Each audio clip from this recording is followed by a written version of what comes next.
Okay, welcome to this session. We have 3 papers, 20 minutes each presenter. And then I have a couple of minutes to discuss the paper and open the room for questions. Keep your questions to the point, please. And off you go. 20 minutes for you. Okay, how does this work? You talk to it, and he records it. So, Vladimir Hlasny is going to talk about false negatives and zeros also. It's not in the title, but I read the paper, so I know. And what happens with underreporting and overreporting in surveys of households. Okay, so this is ongoing work on the distribution of incomes and the measurement of incomes in household surveys. And traditionally, the focus is on the upper end. We suspect that the richest individuals are not in the household surveys that we get from national statistical agencies, or that the income values we see do not represent the true earnings of those people. And for various reasons, and there is some literature on that already. And here I look at the opposite end of the income distribution to see can we trust those income levels, and are there any problems with the observed values that we have, and if we are not happy, if we think that somehow those income values don't represent the true earnings, true welfare of those individuals, true capabilities, then what do we do? How do we reweight the distribution or impute true values of those lower incomes and so on? Okay, and this is follow-up work on a paper with 2 World Bank researchers, Paolo Verme and Lidia Seriani, where we studied the income distributions in the Arab region. And here I take it to the worldwide level and see if there are patterns, at least at this stage, are there patterns across different types of countries. And as I said, it's ongoing work, so I think the results are not kind of spectacular, or there's no silver bullet where we know what the issue is and how to fix it. So it's just kind of exploration of the issues. Okay, and I start conservatively by not looking at the whole income distribution or all of incomes that we might consider low, such as below poverty line or below the median income. I look at what we would all agree as extreme low incomes, the negatives and the zeros. Right, and you could think that this is just the tip of the iceberg. If we find any issues there, then those issues would become blown up as we assess these issues for the rest of the income distribution, and if we try to do corrections there.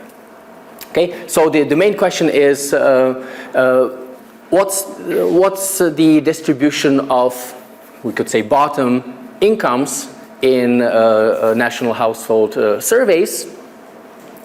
How many zeros, how many negative incomes are there? If we look at the composition of incomes, labor, capital, transfers, tax withholdings, what is driving those extremely low values? And once we know this distribution, once we know how large the negative incomes are, the next question is, well, do we believe them? What kinds of issues do these values present, and what to do about that? So first, we could think that all incomes below the poverty line, especially the incomes close to zero and negative incomes are problematic. We don't think that these incomes are sustainable. Nobody can live on them for long term. So one idea is maybe these values are just a household and a negative income in 1 year because of the Internal Revenue Service levied a very high penalty on but in the following years these individuals could have regular or even extremely high incomes. So it could be just a one-off thing. So in that sense, we may not suspect some kind of wrongdoing, misreporting of earnings or taxes, but still, for our understanding of inequality, poverty, capabilities of individuals' welfare, we would still want to address these incomes because we know there is something like consumption smoothing, that even if your earnings are very low in a year, you might still have very high consumption in that year because of incomes in surrounding periods. Okay. So even if we trust those very low values, there's a problem for the assessment of inequality and poverty in a country, comparison of inequality, poverty across countries statically, and also to evaluating inequality, poverty over time dynamically. So just in 1 year, the Internal Revenue Service in the US, for example, started levying, penalizing. We might see some kind of dip in the distribution of incomes in a particular year, but when we look at a time series of income distributions across years, perhaps we would want to correct for it to get a kind of a smooth, to get a good sense of what the real evolution of incomes has been in a country. So in terms of both static and dynamic measurement of inequality and poverty, these low values of incomes can be problematic, and we might want to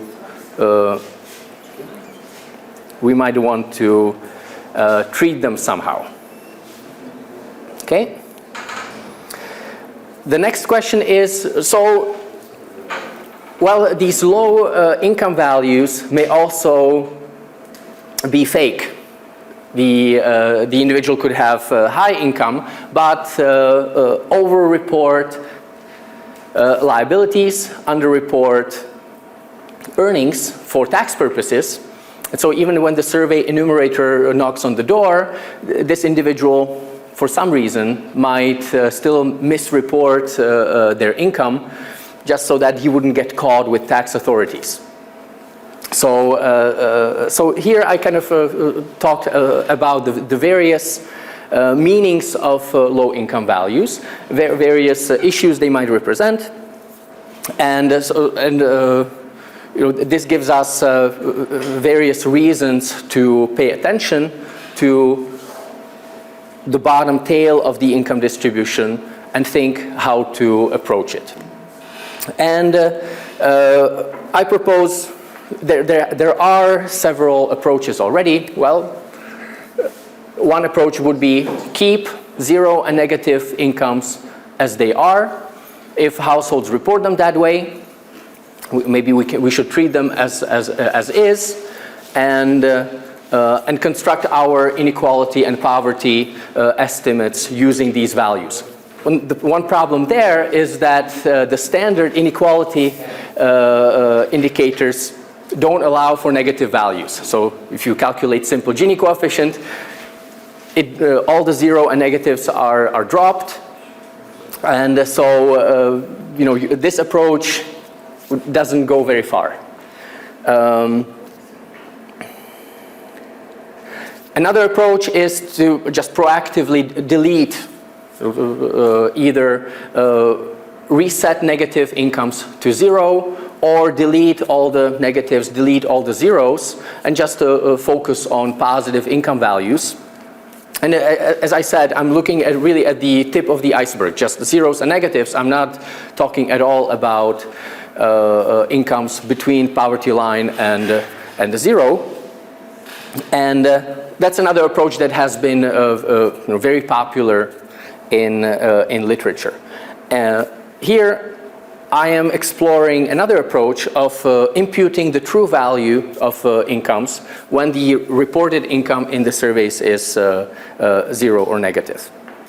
And then the ultimate goal would be, I'm not there yet, but the ultimate goal would be, well, how this approach compares when we look at the dynamic evolution of incomes in a country, whether this gives us something more realistic than resetting incomes to 0 or deleting those incomes completely.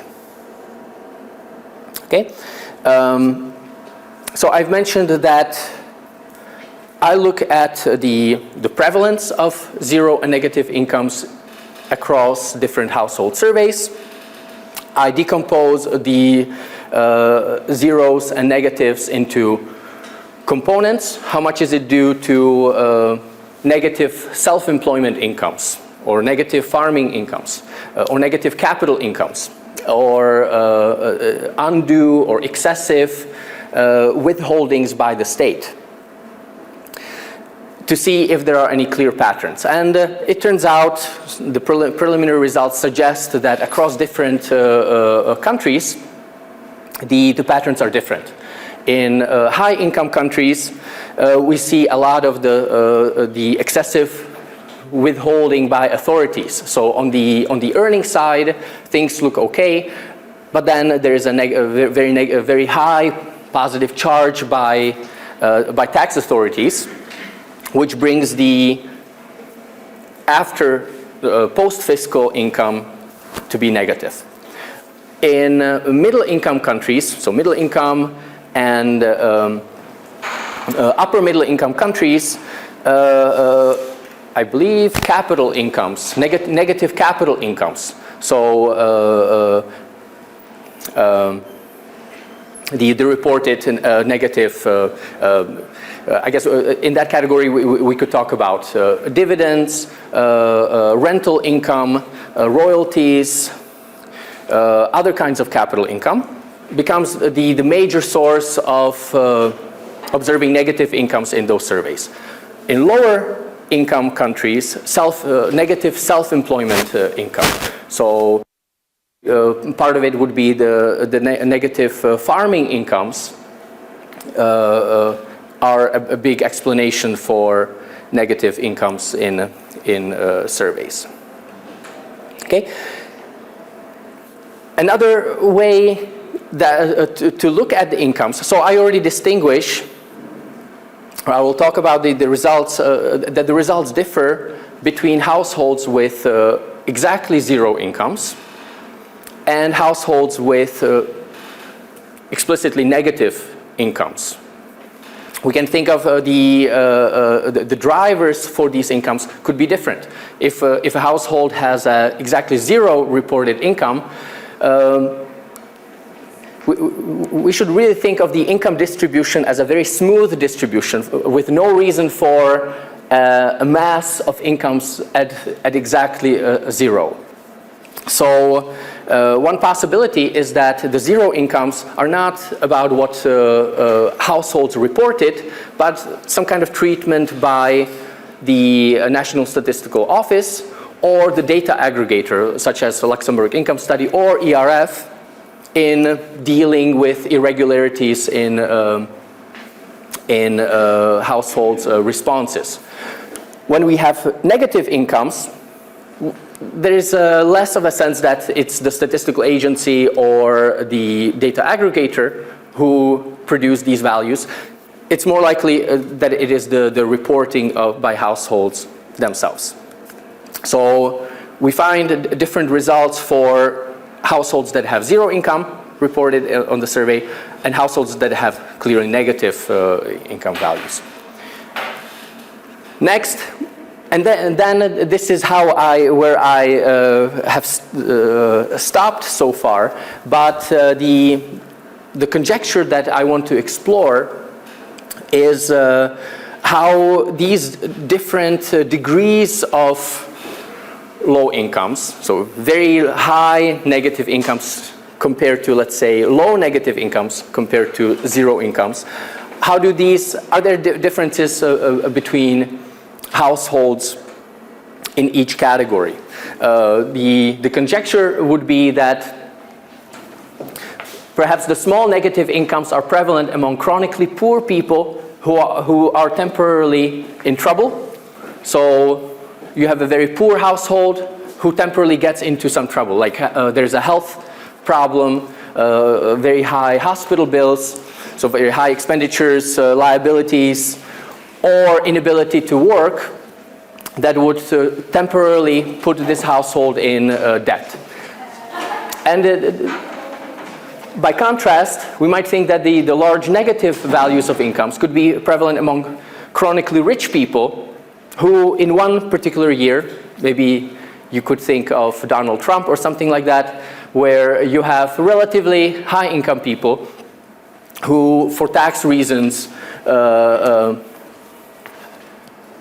underreport or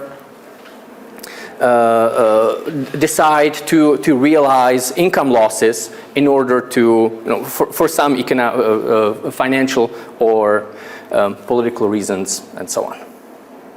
Okay, so this is the next step of the analysis. Okay, so as I said, negative incomes. The question is, are they accurate reflection of households' current welfare? Or are they due to the artifacts of accounting practices in a country? Or could they be data entry errors? Zero incomes, we might be more afraid that there is some bottom coding by statistical agencies, replacing of missings with zeros of particular income components, which would make which could make the total income zero, or some kind of censoring. Okay, and I use a large set of national household surveys for this exercise.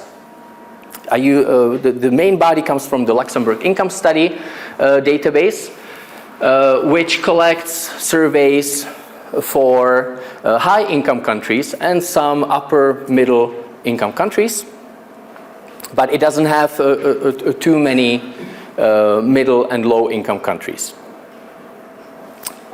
Luxembourg Income Study also collects wealth surveys. So wealth surveys, those are only available for really high income countries, OECD countries. And finally, another set of surveys. Recently, ERF had an agreement with the Luxembourg Income Study to harmonize Arab region surveys in the same way as the traditional Luxembourg Income Study surveys. So that adds some lower middle income countries and I think one low income country to the set. So here I benefit from the main body of Luxembourg income surveys with some wealth surveys for the rich countries and ERF harmonized surveys or ERF surveys for the for lower income countries. And that allows me 2 minutes? Okay. Okay, just quickly. So I focus on kind of the net post-fiscal income, disposable household income, which can be viewed as has a bunch of components: labor income, which is employment and self-employment; capital, which has dividends, pensions, rents, royalties; transfers could be from the state or private transfers. On the liability side, we have income tax withholding and adjustments and some social security payments that are accounted for in this income concept. Okay, and I'm not going to show, here I have a near complete set of household surveys, and I look at in each particular country year survey, how many zeros do I have? So what is my sample size? Out of that, how many households with zero income, how many households with negatives I have? Looking at the components of incomes, how large are the, in how many cases are the negatives or zeros due to something going on with capital incomes or with self-employment or with the rest of components in the disposable household income? And how large are the negatives compared to the mean in the overall sample? And we can already see a lot of differences that in some surveys, it's, let's say the negative capital income is huge compared to the mean income in the survey. Okay, so let me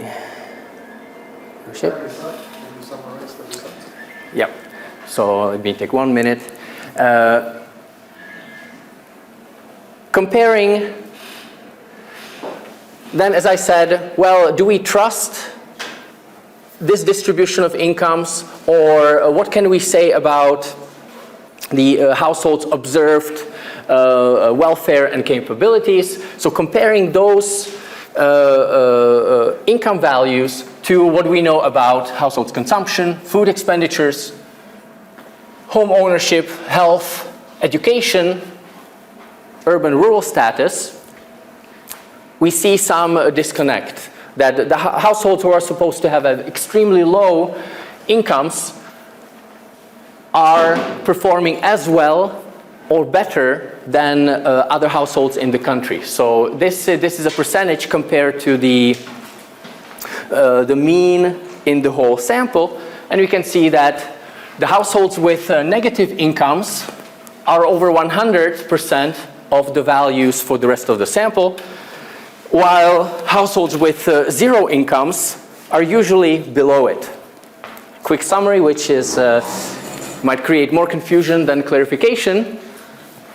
Among the households with negative incomes, if we compare their consumption, food expenditure, home ownership, health, education, urban status to other households, would they be at the mean, the vertical line, or would they be better off or worse off?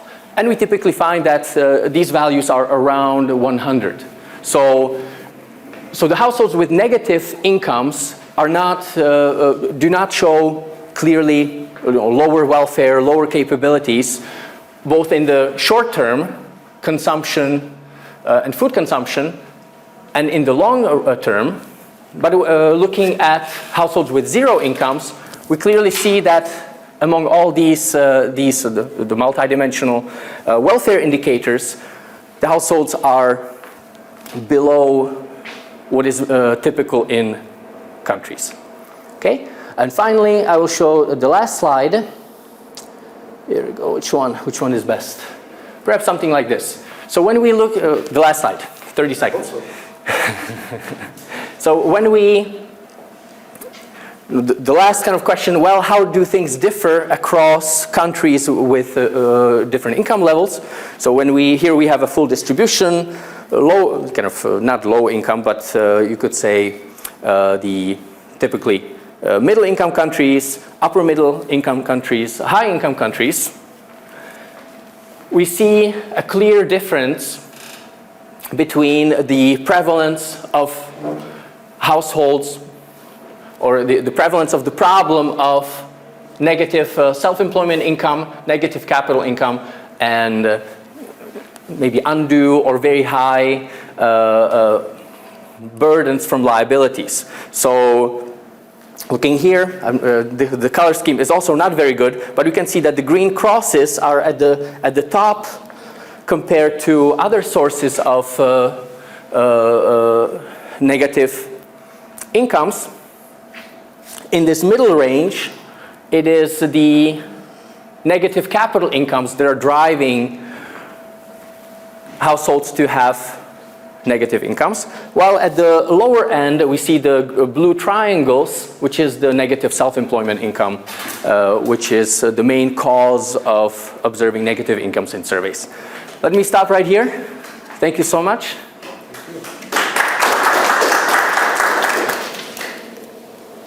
Okay, you probably would add a little of my time. That's okay. On the comments.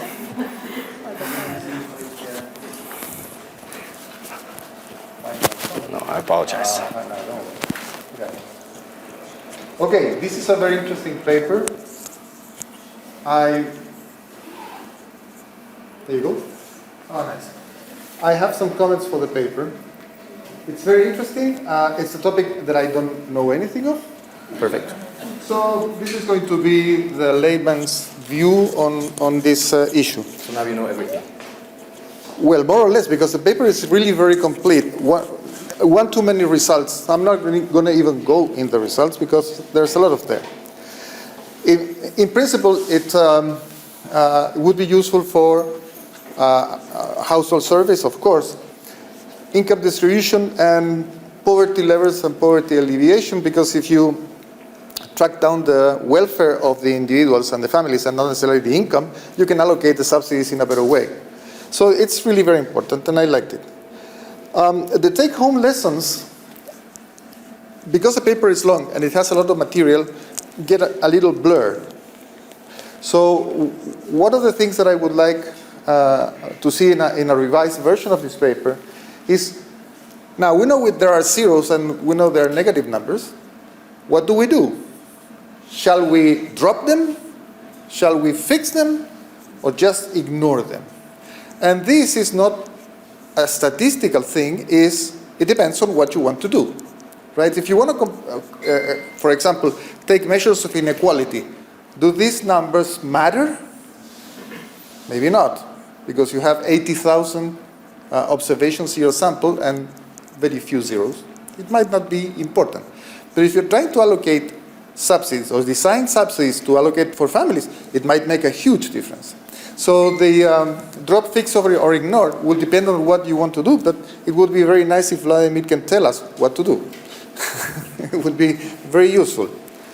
And the second thing is, how big is wow? Okay? If zeros and negatives are very few, do they matter? And when they matter? And that can be done with simulations. So take one of the samples, calculate the Gini coefficient, remove the zeros and the negative, calculate the zero coefficient. Are we talking about the first decimal, the second decimal, or the 18th decimal? Something like that to convey the notion that this is really important and useful. And because I am an ignorant, I'm going to go away of the topic, of course. In a distortions-free economy, individuals or families would rationally optimize their use of time, given expectations of the total net wealth over the life cycle. But they would be deciding on how many hours they work, right? How much time do they allocate for leisure? How much is net saving versus consumption? What is the demand for insurance, for example? And do they want to leave bequests or do they receive bequests? Why is this important? Because in the paper you decided to use incomes, right? And it is after-tax household income. That's the choice. Excluding in-kind transfers, which are typically larger for poor families and zero or nothing for rich families in principle. So the comparability and the welfare representations that you were discussing are subject to whatever it is between your earnings and your after-tax household income. And I think there's a number of things that should be brought to light. How many individuals work at a household? It's very different if the husband works, the husband and the wife works by herself, or if you have 3 or more people earning money. How many hours they work? That is a key issue. It's very difficult to pick up, I know, but it's a key issue and perhaps should be in the paper. How much taxes are paid and reimbursed in the household in the forms of transfers? I had an exercise at the end. Out of all the taxes I paid last year, I only recovered from the government less than 15%. Okay? But most of the families don't pay any taxes and they get a lot of transfers. So it should be after tax, not before taxes, if you want to make a comparison. And the insurance component of Social Security is not a tax. Unless you think you're not going to get any money out of the government when you retire. It's saving. So a lot of these minor things, not really very important things for your topic, should be acknowledged in the paper more than. So working hours are endogenous. Household income should include a valuation of time. So if I work 4 hours, I'm half employed, but I'm enjoying 4 hours of leisure. That should be factored in, I guess. Household income is not fully exogenous because people decide when one of the husband or the wife is going to work or both. So it's endogenous, it's not exogenous. When we're doing the comparison, you have to be very careful with that. Okay, I'm not going to go through the entire set of comments which I can send to you so that we don't overlap with the next session. But it is an interesting paper and it can be improved in dimensions. Perhaps there's too much material in it and I would love to see it reduced to something manageable for a paper, not for a report written for other purposes. So thank you very much. And next you. Okay, great. Please put your. I can close. You can do it? I can do it. Thank you. Thank you very much. In the meantime, this is a very interesting paper, and about a very difficult topic, I might say. So good luck. Thank you.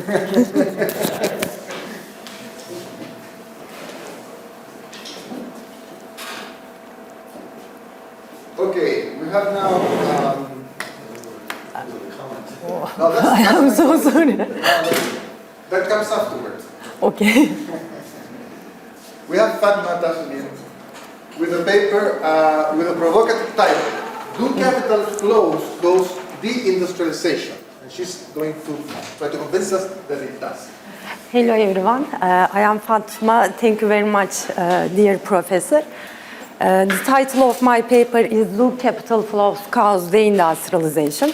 According to Kaldor, manufacturing is the engine of growth because manufacturing is tradable and dynamic sector, increases productivity, absorbs surplus labor, provides backward and forward linkages as well as positive externality to the other sectors.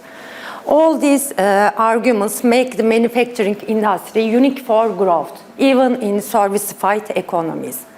The recent literature investigates the causes of the industrialization, which is more apparent when we consider the industrialization measure as manufacturing value added in GDP. According to Roderick, globalization is one of the most important factors that cause the industrialization. In this paper, I focus on the financial dimension of globalization on manufacturing industry. This means I investigate the relationship between capital flows and manufacturing industry. According to theory, the movement of capital is beneficial because it provides efficient capital allocation, lowers the cost of capital, and increases the production. However, the empirical literature does not provide a convincing evidence on the benefits of capital flows. According to Palma, capital flows caused financial Dutch disease. According to Benigno, capital flows cause global financial resource curse. The literature often investigates the determinants and growth impacts of capital flows. These papers provide recent exceptions. According to the findings by Benigno, such episodes lead to the movement of resources out of the manufacturing industry. The results by Kalansis suggest that capital flows cause credit booms and increase the incidence of crisis. Teimur and Ziyes finds that search episodes accelerate the industrialization in middle-income Asia and Latin America countries. My paper is different from these studies because I am interested in the direct impact of capital flows on manufacturing industry. I am not focusing on the extreme capital flow moments like search episodes. In investigating the relationship between capital flows and manufacturing industry, it is important to how we define capital flows. For instance, should I rely on gross definition or net definition, or should I consider this alternative definition? Let me summarize the differences among them.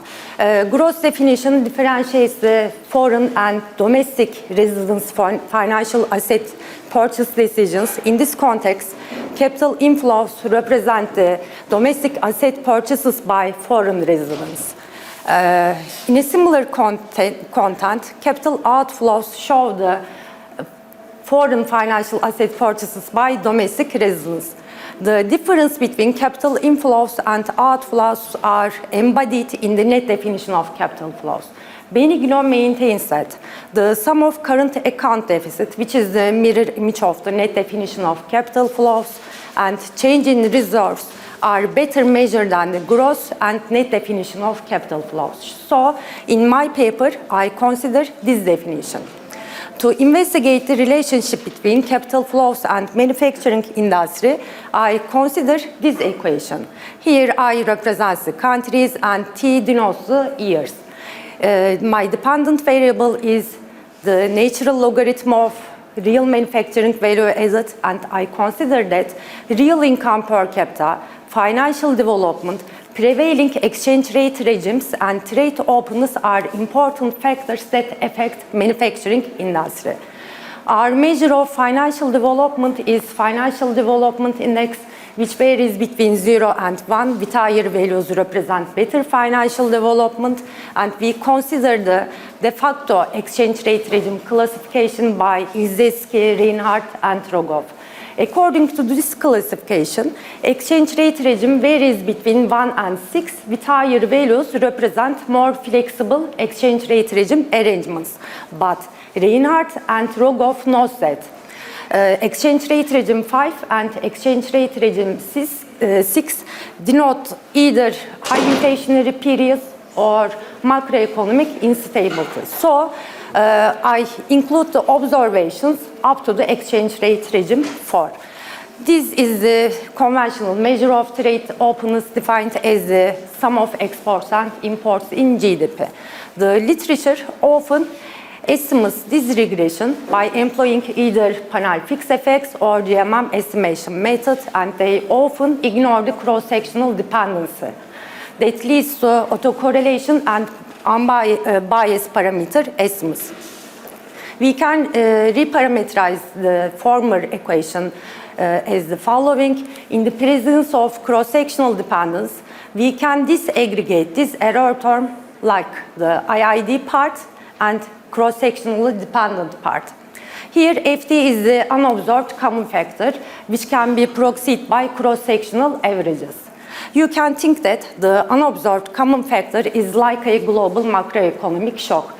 The transmission of global macroeconomic shock to the economies can be different. So we interacted this term with the heterogeneous factor loading. Based on this rationale, Peseran introduces the common correlated effects estimation method, and the literature suggests that mean group estimation results are more robust than the pooled version. Also, Chudik and Peseran remarks that common correlated effects method is better than two-way fixed effects. So I estimate this regression for 78 countries during the 1986 to 2020. As a first step, I investigate whether there is cross-sectional dependence in my data or not. The cross-sectional dependence test maintains the weak cross-sectional dependence under the null hypothesis. According to the results, all of the variables contain weak cross-sectional dependence. As a next step, I investigate the stationary levels of the variables. My Impesaran unit root test results indicate that manufacturing value added, real income per capita, financial development, and trade openness are non-stationary in levels, but stationary in preferences. So I consider the stationary levels of the variables in my estimations. This table reports my common correlated FX mean group estimation results. According to the diagnostic checks, there is no cross-sectional dependence and autocorrelation in my equations. According to the results, real income per capita tends to increase manufacturing industry. There is a negative and significant association between capital flows and manufacturing industry, suggesting that an increase in capital flows lower manufacturing industry. In other words, capital flows lead to the movement of resources out of the manufacturing industry.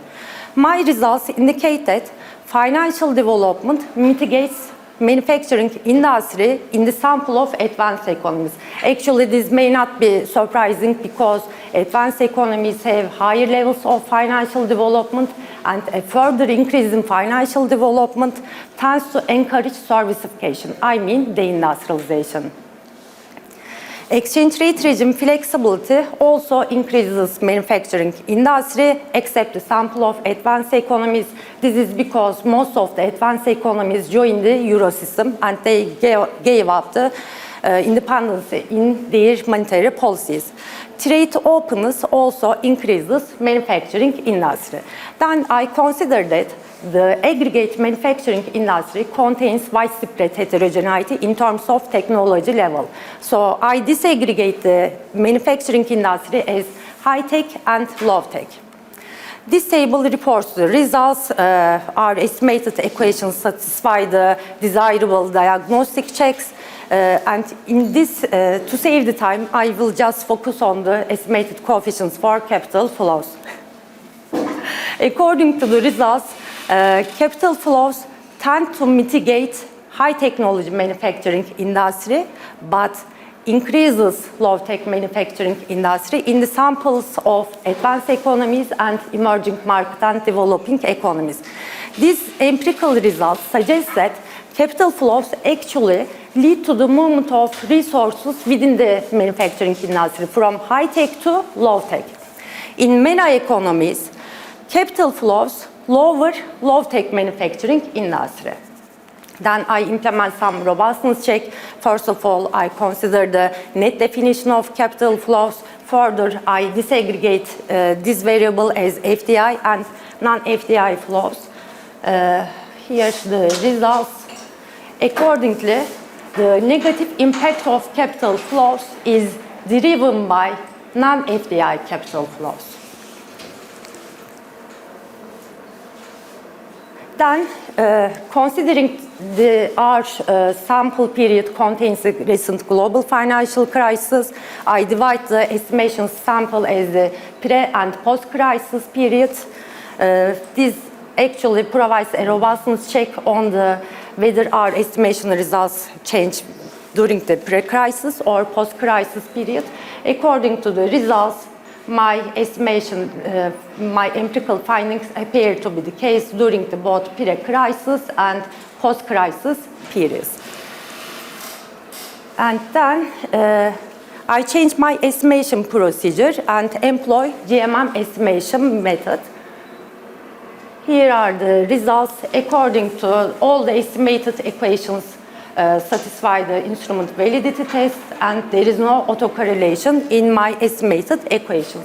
According to the results, capital flows again mitigate high-tech manufacturing industry, but increases low-tech manufacturing industry. As a final robustness check, I changed the definition of my dependent variable. Previously, I used the manufacturing value added, real manufacturing value added. Then I considered manufacturing value added share in GDP. When we consider this measure, again, I find the similar results. Capital flows mitigate high-tech manufacturing industry, but increases low-tech manufacturing industry. After that, I investigate the short and long-run determinants of manufacturing industry to examine whether our empirical results are valid in the short run or in the long run. Considering the cross-sectional dependence in my variables, I employ cross-sectional augmented ARDL estimation method. Here are the results. I hope you can read it, the table. My estimated equations satisfy all diagnostic checks. There is no cross-sectional dependence and autocorrelation.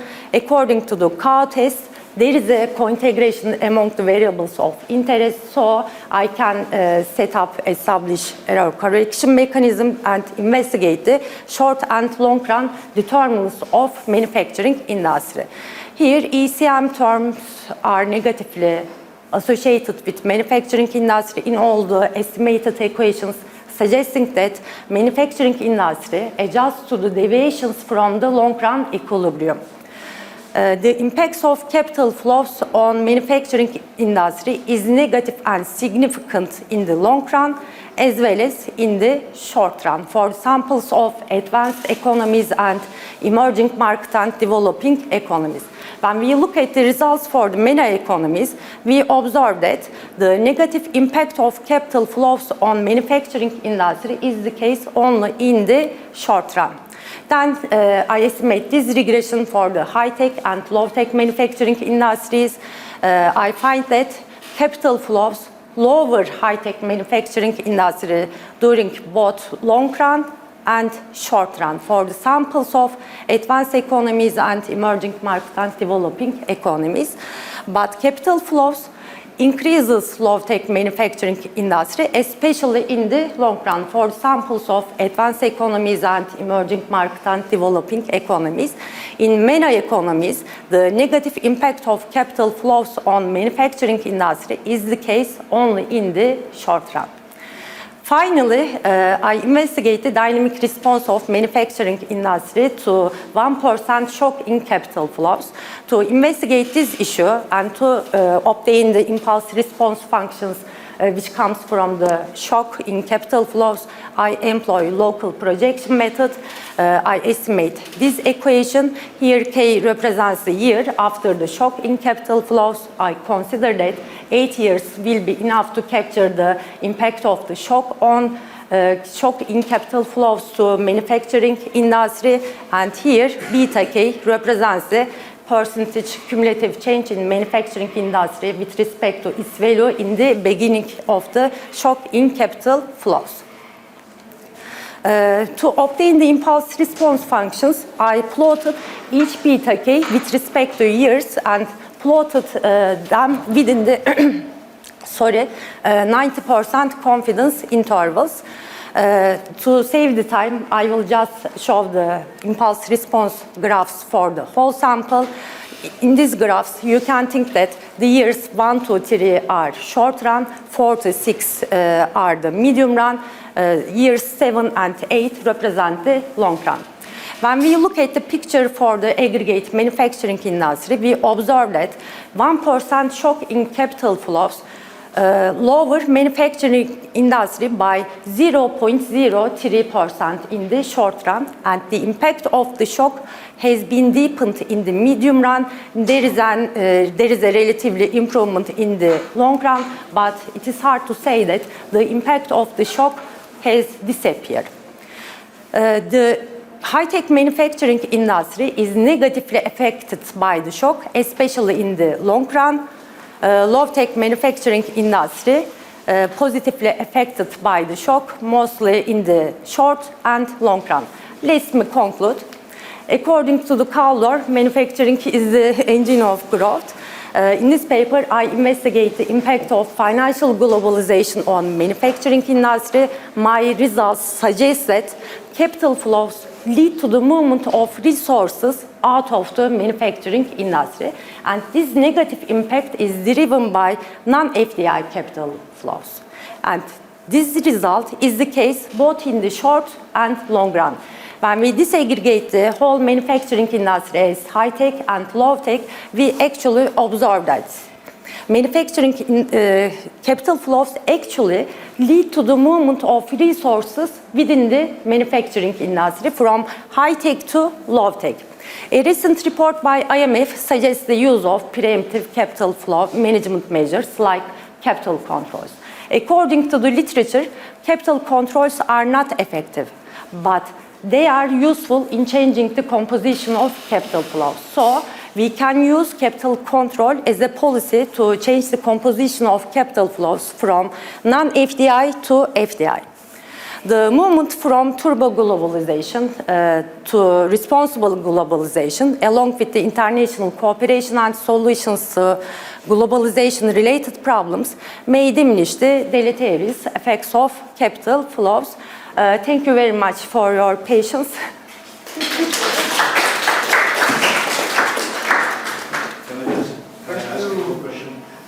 Let me just quick question. go ahead. On that variable trade openness, Trade openness, yeah. is that a binary variable? Is that a dummy variable? What is it? It is measured as the sum of exports and imports over GDP. It is not a dummy variable, trade openness. My exchange rate regime variable also varies between 1 to 6. Thank you. Okay, thank you very much, Fatma, for a great presentation of the paper. Thank you very much. And for being in time, which is difficult for us. I am putting this. I have to use that thing. Okay. I'm going to make a couple of comments. This is a very nice paper. It's a long paper with a lot of results coming mainly from using 3 different econometric techniques.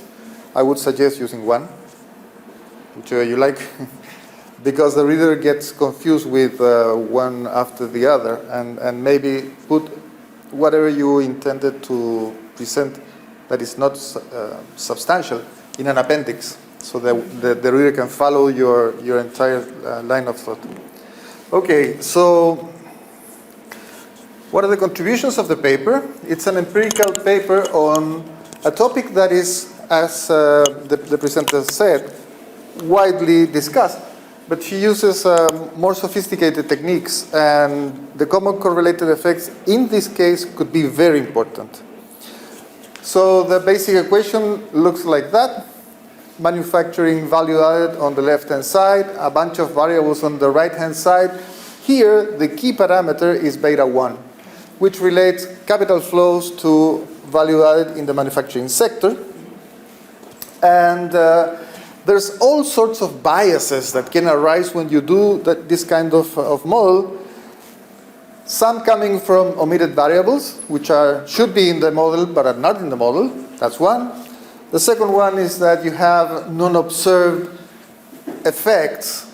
Different countries have different manufacturing value added, and different industries have different value added. If the model is dynamic, or if there is any dynamics in the problem, it showed up in the residual and will bias everything. And here is the contribution of the paper. When there is correlation among the different units in a panel, there is information that you need to obtain. And capital flows tend to be correlated in different countries in different time periods. So there is a period of free-flowing capital to less developed economies. All of the less developed economies will get some of this capital flow boom, and therefore there is information there that we would like to obtain. And that's the intuition behind the common correlated effects. The paper found evidence of persistence in the shocks, so it calls for first differencing. And it's a standard practice. And also the authors found evidence of cross-country correlation, negative correlation of financial development with manufacturing value added, capital flows, what have you. Okay? My comments are as follows. This is a reduced form model. We don't have a theory of how capital flows actually affect value added in manufacturing. And it would be very useful if you have a model, because I don't really understand how this happens. If capital flows induce investment, and this is one of your results, it might be the case that they are extracting resources from manufacturing to take them to services or agriculture or fishing or mining or what have you, right? But the marginal productivity in manufacturing should go up because you're extracting resources, right? The marginal productivity should go up. Why aggregate value goes down? This is something that is perhaps you need to address, I think. And the key issue is, why doesn't this happen with national capital flows? Why only international capital flows? If the effect is that when you have a flow of capital, it hits the manufacturing sector, it should operate with local flows just the same, right? That is one key issue that I don't understand in a way. I'm going to skip over this one and go to the next one, which I think it's more interesting. So this is the positive model, the model which starts everything. I just copied your regression. You said you found unit roots and awful beasts like that. So you first difference. Now I first differenced the thing. Here is the first difference. But you don't do that. You mix results. And you write this one. Now, if you first difference, because there is persistence in manufacturing value added, then you should run this regression. But you don't do that. You do no first difference for the capital flows and no first difference for ER, right? They are stationary. Maybe, but if this is the model and you first difference because this animal here has a unit root, you better first difference everything. And my intuition is as follows. What is in this residual here? In this residual, you will have this guy and whatever you took out of the regression, which is all that. Is this guy the part that you didn't put of capital flows, because capital flows here are lagged, so you don't have the contemporaneous, and then you don't have this guy either. And because you have this guy here, if I am correct, you need to instrument, because you will have correlation between your animal and all these variables that are not there. So perhaps you should consider that thing. So this is the main econometric point. Now the key issue with this paper, and what bugs me, is as follows. If capital inflows and financial development have a negative effect on industrialization, the way you put it, should governments promote capital outflows and financial de-development to increase industrialization? Can I One question, and finally, if financial development lowers value added in manufacture, which way does the aggregate go? Manufacturing may be going down, but what happens with the rest of the economy? Maybe the rest of the economy is compensating this.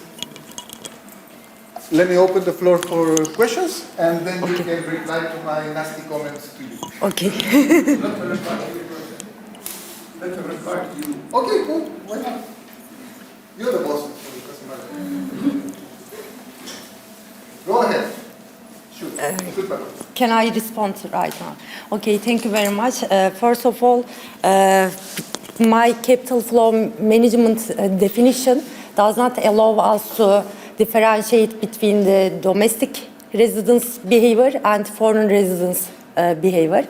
If I consider the gross definition, I can investigate the impact of gross capital inflows, the impacts of gross capital inflows on manufacturing industry and outflows on manufacturing industry. Some variables are taken in the first difference level, but the others are treated as the level because I estimating the regression. When I estimate the regression, I consider the stationarity levels of the variables. So some variables are in difference form and some variables are in level forms. I could try IV estimation method, but I can explain the transmission mechanism of my results by employing local projection method and reporting the results for the impacts of capital flows on the rest of the whole variables. In the paper, I am just showing the impact of capital flows on manufacturing industry. Let's explain the. Thank you very much. Go ahead. Thank you, Fatma, for the fascinating work. It's fascinating that you're using all these very complex methods in the same paper. So this is fascinating. Thank you very much. I just have one clarification question and one just reflection on the comment of Dr. Raimundo. So first of all, when you're doing the panel ARZL, can you please clarify whether this is again a mean group or a pool mean group or a dynamic fixed effects? It is common correlated effects mean group estimation method. It is different from the panel fixed effects. It is different from the pooled effects because in pooled estimation we disaggregate the whole heterogeneity, but in mean group estimation we consider much more heterogeneity in our estimations. I agree with you that the mean group allows for more heterogeneity. Yes. But I think that maybe you can just like motivate it. It might be useful to motivate it a little bit if you compare the results with a very simple test with the pooled mean group and the dynamic fixed effects, which are the sisters of the mean group. And this can give like more validity For my estimation. Okay, thank you very much. One thought.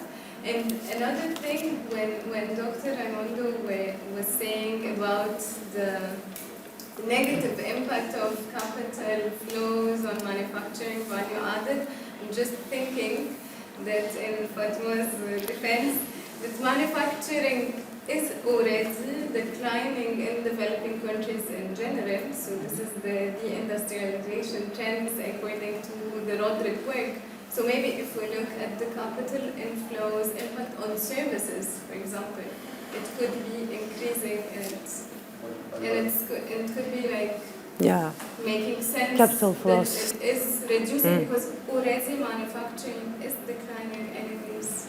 Makes sense. Thank you. Any other comment or question? Shanta. Just a quick question. You started by giving possible reasons why you would see this negative relationship, which had to do with the Dutch disease and the resource curse. But the Dutch disease depends on the real exchange rate appreciating. Yes, that's right. So why didn't you estimate what happens to the real exchange rate? So that we She can... has the exchange regime. That Exchange rate regimes. regime could go either way. Sure. Right? So the Dutch disease is independent of the regime. So if you, and I'm talking about the real exchange rate, that this is the nominal exchange rate regime that you have. So, and there is data on the real exchange rate. And then, I mean, it's getting closer to what Raimundo was saying, which is the structural model rather than the reduced form, might get us a little bit closer to trying to understand the mechanism by which this is going on. Thank you very much. In the revised version, I can replace the exchange rate regime with real exchange rate, and I can investigate what is the impact of real exchange rate on manufacturing industry. Thus, I can investigate whether there is a resource curse or not in my results. Thank you very much. Thank you very much. It's your turn. Yes. We're going to discuss the effectiveness of the mix between monetary policy and fiscal policy in 3 countries of the region. The pointer? Oh, okay. You have your 20 minutes of glory. Thank you. Good morning, everyone, and welcome to my presentation. Can you say on the screen, I will present communication about assessing the fiscal monetary policy mix effectiveness, evidence from Morocco, Egypt, and Saudi Arabia. The paper is co-authored by my colleague Younes and Professor Ahmed, Hefnaoui, and me. Okay, does not work. I don't think it's working. Not for me, at least. Okay. I think I used it. Okay, to introduce my presentation, as you know, the world economy has experienced a lot of crises with different causes. As a result, we have a series of economic crises and global economy downturn. For these reasons, and in this context, monetary and fiscal authorities have joined their efforts to deliver the required macroeconomic focused on growth. The goal is to ensure a strong and rapid economic recovery, and the question of policy mix macroeconomic effects has been the subject of rich array of theoretical and empirical studies. In our research paper, we tried to analyze the effectiveness of policy mix, monetary or fiscal, using SVAR based on empirical literature and also theoretical literature review in three regions: Morocco, Egypt, and Arabia Saudi, under two hypotheses: the monetary and the fiscal dominance. To achieve our research goal, we will address the elements: literature review, research hypothesis, research methodology, results, and we will discuss this result to conclude. The subject of effectiveness of policy mix has been main subject for several theoretical and several economics. We start by Keynes' general theory, which emphasizes the role of fiscal and monetary policy in tempering economic downturns. Also, Hansen built on his work to formulate the ESLM model, which analyzed the effects of macroeconomic policies. Mendel and Fleming also extend the ESLM model to deal with the open economy. And Baumol and other economics, they propose the aggregate, demand aggregate supply framework. Also, Surgeon and Leper emphasize the direct impact of government budgets deficits on price level, and conclude, therefore, the inflation is a fiscal phenomenon. Also, empirical literature review has been done to analyze the effectiveness of policy mix, if we can choose the monetary dominance or fiscal dominance, using the SVAR approach that we use also in our research. Our research hypothesis, we will try to test the two hypotheses. The fiscal monetary policy mix provides effective support to economic growth in the MENA region without impairing price stability. The second hypothesis, the country's economic structure and their stabilization policy choice have an impact on the policy mix effectiveness. We will test the two hypotheses under under monetary dominance and fiscal dominance.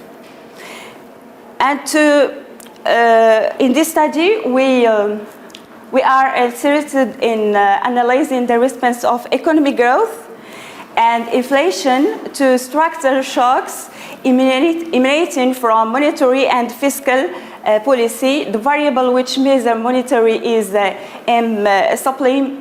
money supply, and the variable government spending measure fiscal policy. And we try to analyze the impact of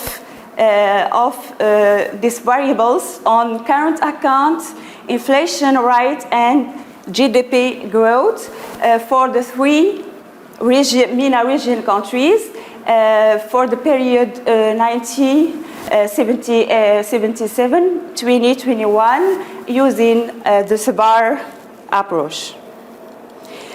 As you can see, we put the short-term restrictions.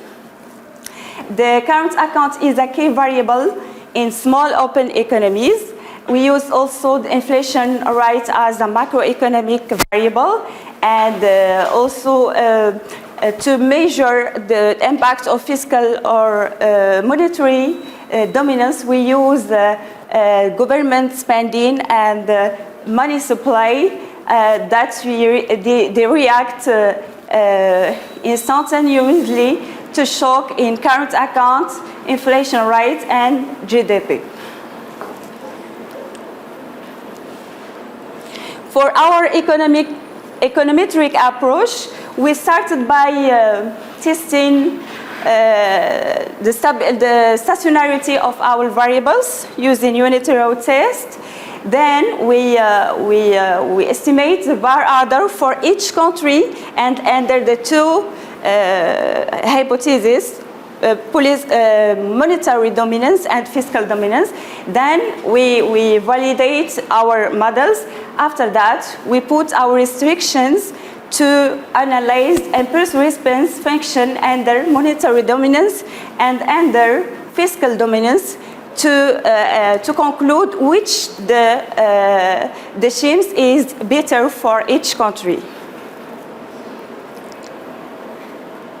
The result of our econometric method, as you say, for the unitary test, the result indicates that all variables are stationary in level, and according to the three information criteria, we select the var with the order 1 process. Then for the three countries, in both the monetary and fiscal dominance, the residual are normal and correlated and almost stochastic at a significance level. Then we put our restriction to analyze and to interpret our impulse functions. For Morocco, under monetary dominance, following a positive shock in government spending, we find that money supply shows a negative response. Also, inflation rates show a negative response, and the current account balance improves, particularly over the first 5 years. Follow a positive shock in money supply, fiscal authority adopts a prudent stance by reducing their spending. Inflationary pressure lasts for several, and the impact on output is positive in the just in the short term, and the current account is deteriorated, especially over the first 5 years. But under the fiscal dominance, we can say also the same results for Morocco. Monetary authorities focus on elevating inflationary, and the reaction of the other variables, inflation, output, and the current, remains the same.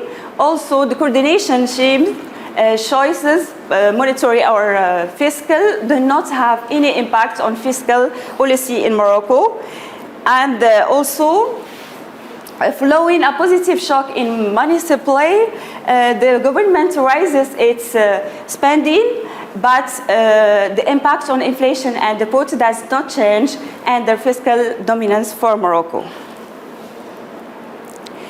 For Egypt, under monetary dominance, we can see that the positive shock in government spending can have money supply increases, and the inflationary pressures seem to be permanent, and the effect on output is positive and reaches. Also, the current account balance deteriorates significantly. following a positive shock in money supply, the government reduces its spending, inflation increases. You can see the inflation increases in the two situations. The current account balance is deteriorated over the five-year period. Under the fiscal dominance, also we can say the same results for Egypt.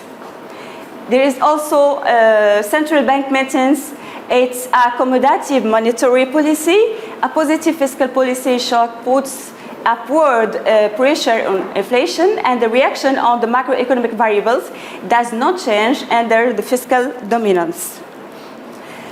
When we have a positive shock in money supply, government spending decreases in the first 3 years, including the first dominance restrictions in the empirical analysis. For Saudi Arabia, under monetary dominance, a positive shock in government spending, money supply shows a delayed positive reaction. The reaction of inflation is negative. Fiscal expansion stimulates economic activity, and for a shock in money supply, the government adopts an expansionary stance for 2 years. Inflation shows delayed negative, and the impact on output is negative.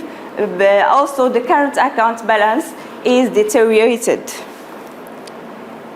We can see also the same results for Saudi Arabia, also under fiscal dominance. A positive shock in government spending. Monetary authorities raise their money supply, and the fiscal expansion puts downward pressure on price level.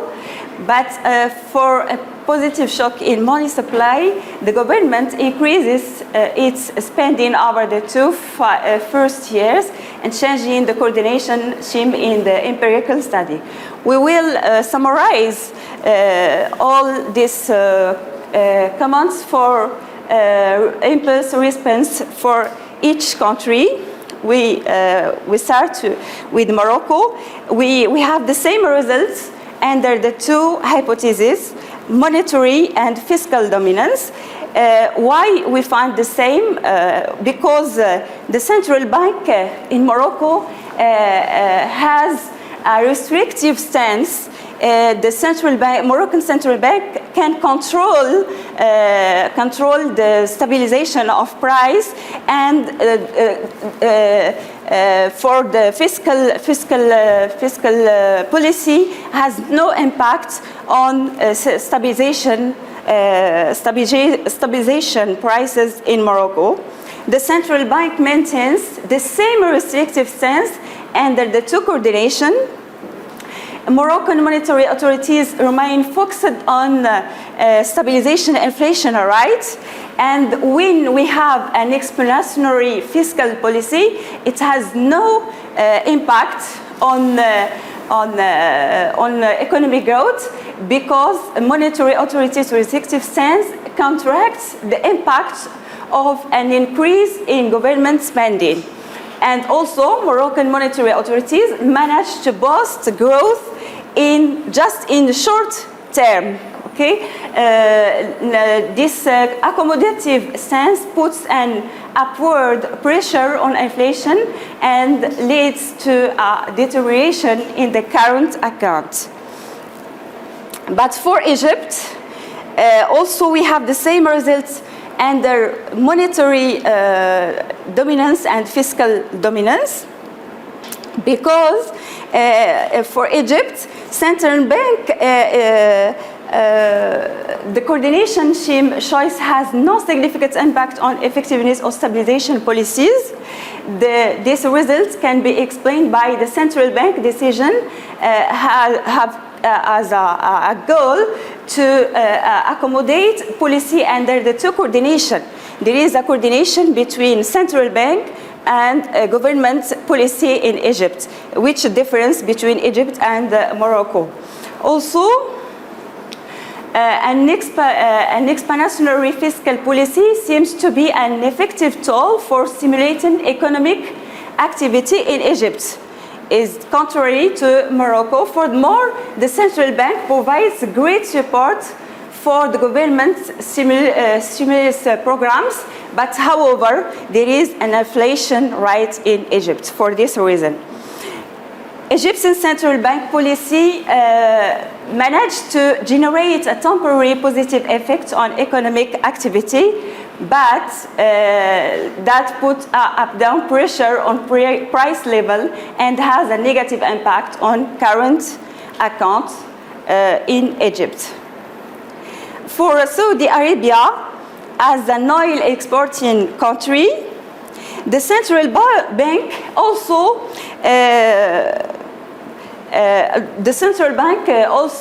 tried to generate the same reaction from the non-policy variable under the two regimes, like Egypt.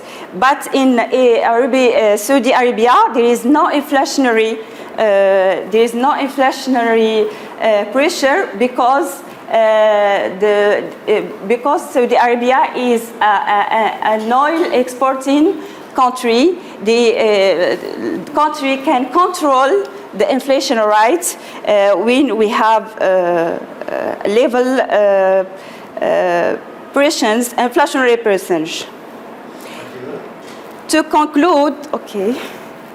conclude, in Morocco, when we adopt a monetary or fiscal policy combination that is more focused on preserving price stability.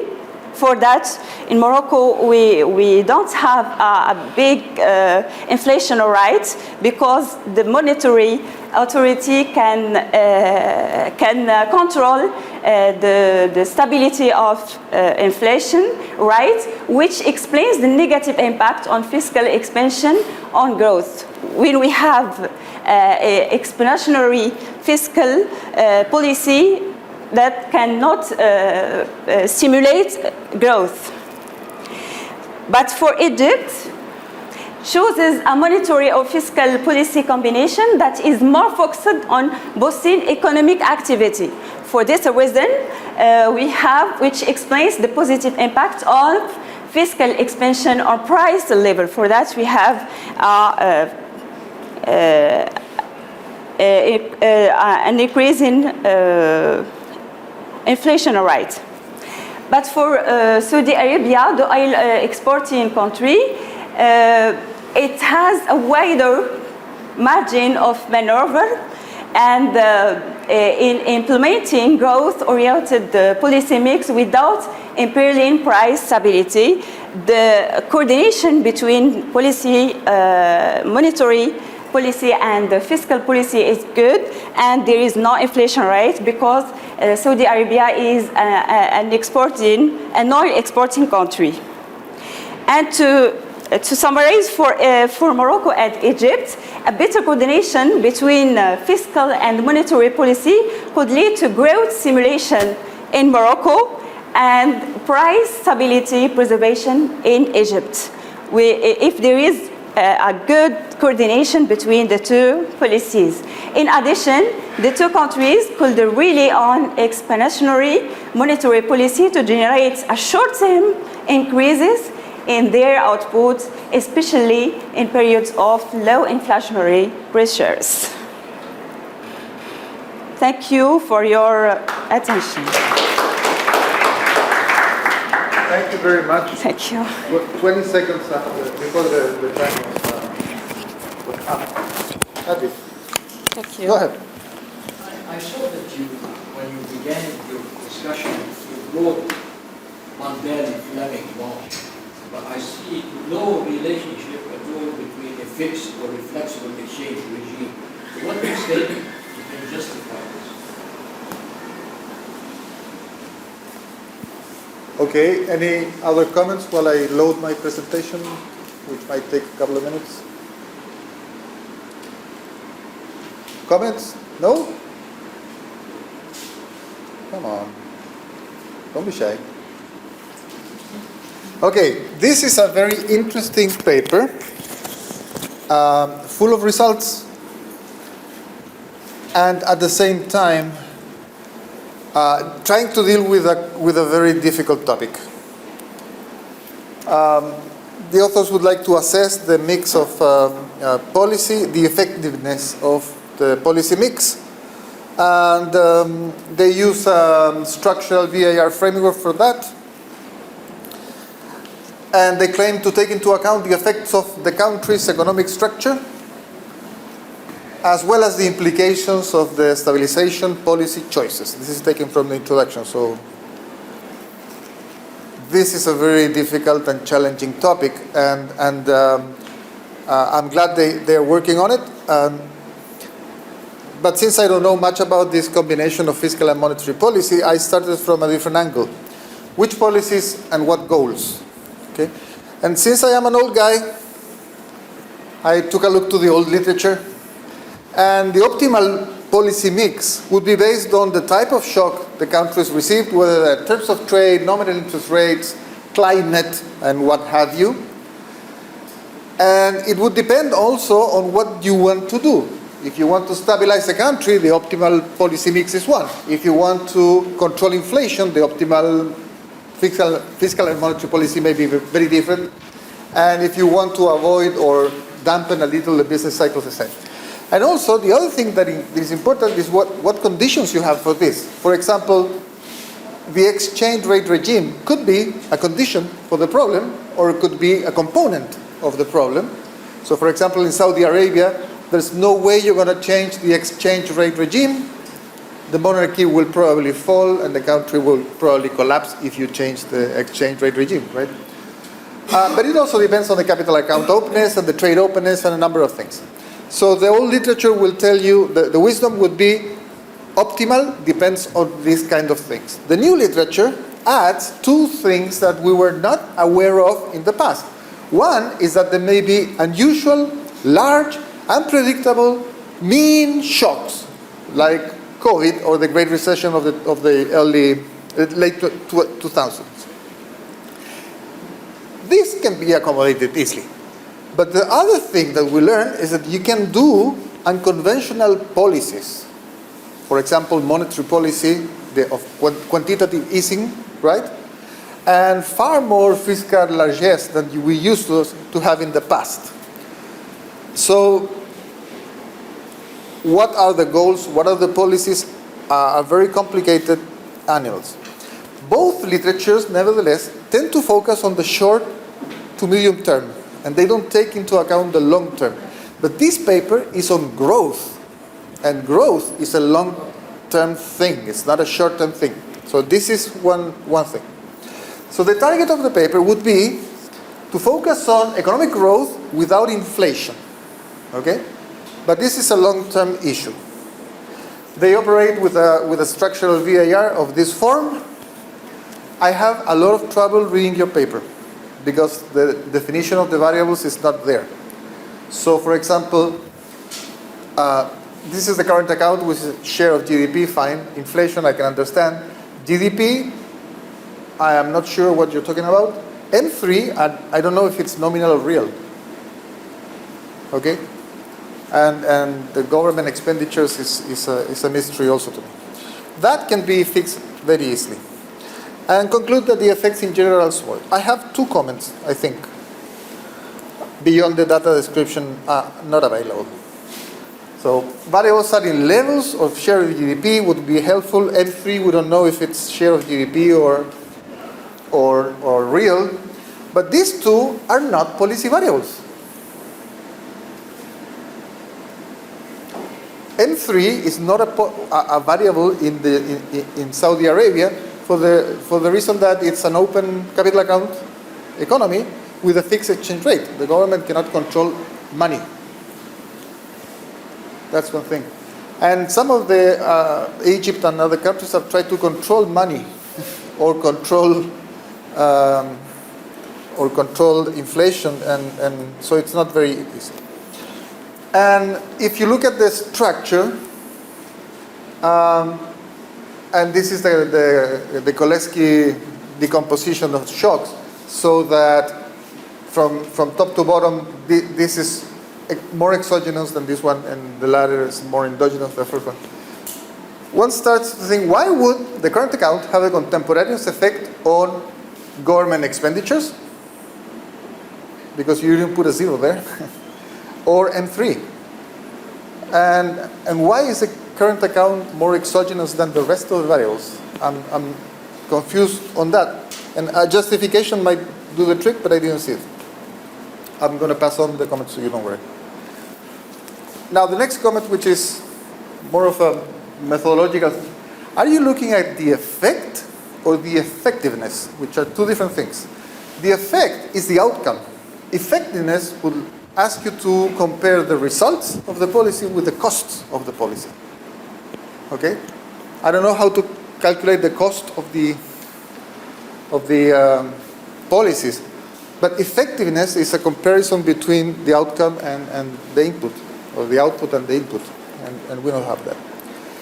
And as I said, I don't know how can you have Saudi Arabia in there, because I don't see any monetary policy in that country.